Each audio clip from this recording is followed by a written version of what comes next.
Monitor, halo? Ya. Ya, baik, Ya, halo? silakan Pak Jabir. Ya, terima kasih banyak. Yang kami hormati Pak Dirjen, kemudian Pak Rektor, kemudian moderator, kemudian Pak Menteri kalau masih aktif.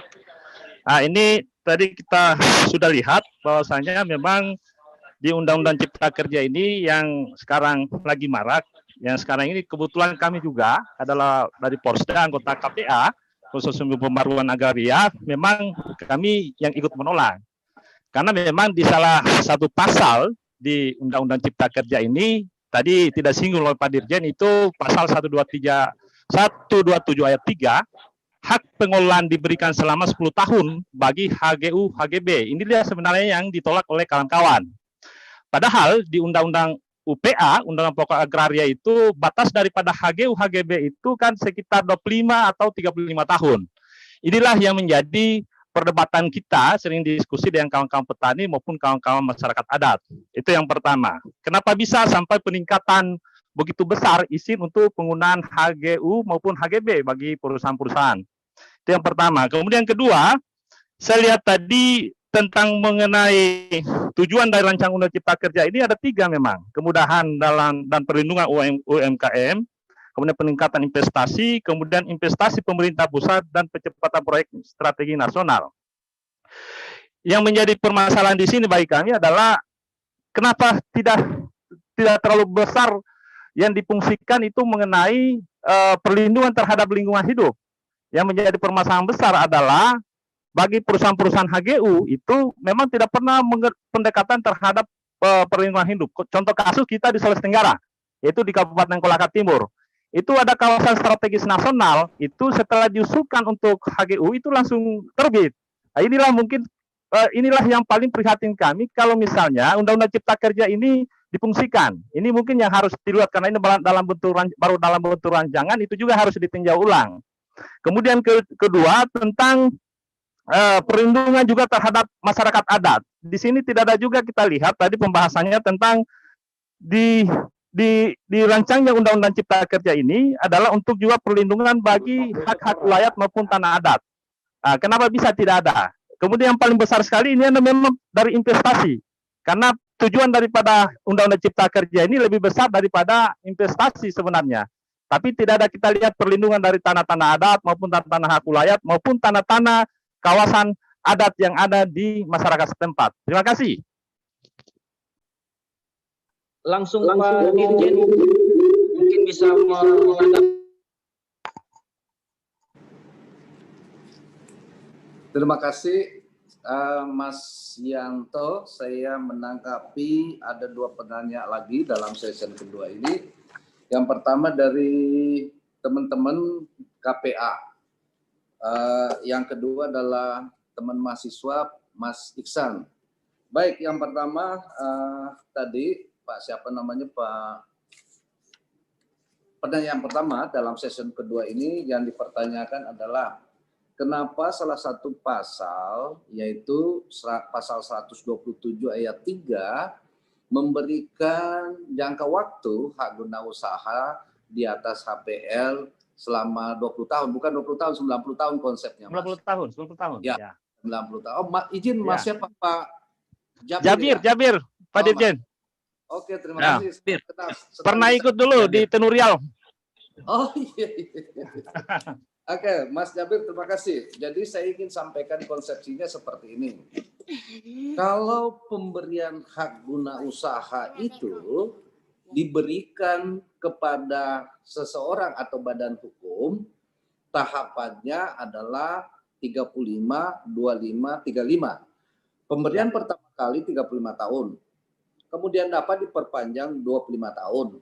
Setelah itu dapat diperbaharui lagi 35 tahun. Artinya jumlah totalnya 95 tahun. Itu apabila hak guna usaha itu diberikan di atas tanah negara. Artinya negara langsung memberikan kepada subjek hak guna usaha itu. Kemudian RU Cipta Kerja bukan di atas tanah negara, Mas. Di atas tanah hak pengelolaan. Saya kasih gambaran apa sebenarnya yang dimaksud dengan hak pengelolaan itu. Hak pengelolaan adalah semacam hak menguasai dari negara yang sebahagian kewenangannya diberikan kepada pemegang hak PL itu. Sebagian kewenangannya diberikan apa yang dilimpahkan kepada pemegang hak PL itu apa? Yang pertama, merencanakan peruntukan dan pemanfaatan tanah yang di atas HPL-nya sendiri. Yang kedua, melakukan kerjasama pemanfaatan tanah kepada pihak ketiga yang diberikan hak atas tanah di atas HPL. Yang ketiga adalah mendapatkan uang wajib tahunan atau rekognisi terhadap pemberian hak atas tanah di HPL. Siapa subjek HPL? Subjek HPL itu antara lain instansi pemerintah, jabatan tertentu, BUMN dan seterusnya. Artinya ketika tanah itu sudah dikuasai oleh pemegang HPL yang notabene instansi pemerintah, itu melakukan pengawasan secara bertahap, secara berkesinambungan terhadap hak yang akan diberikan di atasnya. Pertanyaannya kenapa harus 90 tahun? Ini sebenarnya itu maksimal. Sekali lagi itu maksimal. Paling lama 90 tahun berdasarkan perjanjian.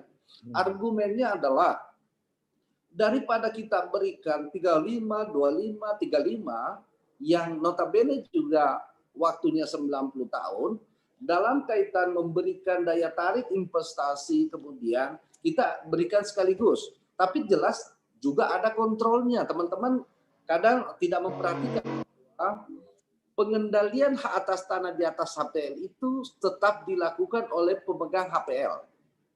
Dengan adanya pengendalian misalnya tanah tidak diterlantarkan. Kalau diterlantarkan langsung diambil atau hapus hak atas tanahnya.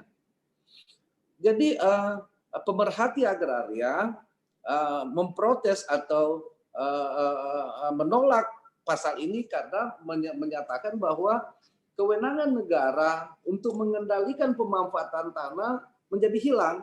Itu yang tidak dipahami bahwa kewenangan negara itu kemudian diberikan pelimpahan kepada pemegang HPL yang juga instansi pemerintah misalnya.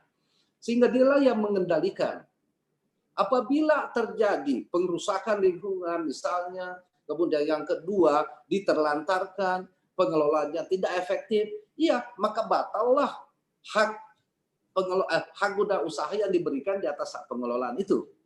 Itu yang harus dipahami bersama. Sehingga kewenangan pengendaliannya menjadi tidak hilang.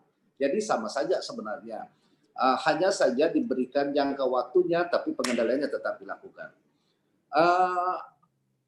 Dalam keadaan tertentu, paling lama. Dalam keadaan tertentu kita juga lihat apakah memang hak guna usaha itu memerlukan tenaga kerja yang banyak misalnya.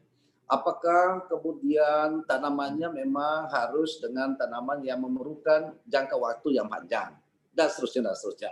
Jadi beberapa kriteria itu yang memang belum dituangkan secara detail dalam RUU Cipta Kerja, tapi nanti dalam PPNSPK-nya itu menjadi bagian yang sangat diatur secara detail.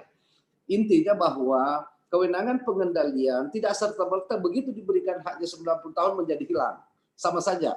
Kalau di atas tanah negara yang bertahap itu, 35, 25, 35 itu pengendaliannya hanya pada saat ketiga melakukan perpanjangan.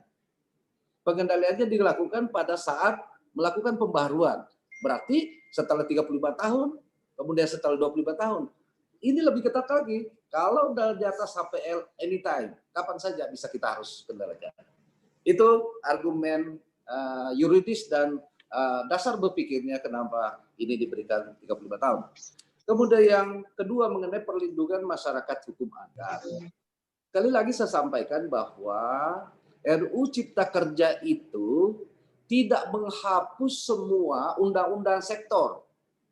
Yang dihapus hanya yang bukan menghapus, yang direvisi diatur kembali hanya terkait dengan beberapa hal sebagaimana bab 1 sampai 8 itu termasuk kemudahan berusaha. Terkait perlindungan masyarakat hukum adat. Ini kan sudah diatur dalam undang-undang sektor. Misalnya di UUPA sudah ada di pasal 3 misalnya. Negara mengakui dan melindungi. Itu tidak dihilangkan, masih tetap berlaku. Artinya pengaturan perlindungan hak masyarakat hukum adat yang ada di undang-undang sektor itu masih tetap dihormati, masih tetap diakui, dan tidak diganggu-gugat. Demikian Pak Pak Jabir, teman saya yang sudah beberapa kali ikut.